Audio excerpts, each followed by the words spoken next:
ዛሬ ለማሳየት የምፈልገው ነገር ኤአይ በግብርና ልማት ዘርፍ ያለውን ጥቅም ነው። አንድ ሰባት ርዕስ ማንሳት እወዳለሁ። አንደኛው የምርት መጠንን መጨመር። ኤአይ የአፈር ሁኔታን የዝናብ መጠን እና የተክል ጤናን በመተንተን ገበሬዎች የተሻለ ውሳኔ እንዲወስኑ ይረዳል። ይህም ምርትን ያሳድጋል። ሁለተኛ ተባይና በሽታን ቀድሞም ለመለየት ይጠቅማል። ሶስተኛ የውሃ አጠቃቀም ማሻሻል ስማርት የመስኖ ስርዓቶች ኤአይን በመጠቀም ተክሎች የሚፈልጉትን የውሃ መጠን በትክክል ያስተዳድራሉ።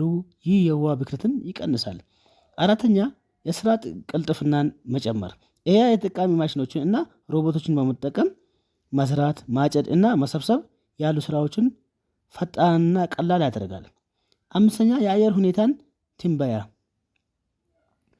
ኤአይ የአየር ሁኔታን በመተንበይ ገበሬዎች መቼ መዝራት ወይም መሰብሰብ እንዳለባቸው ያሳውቃል።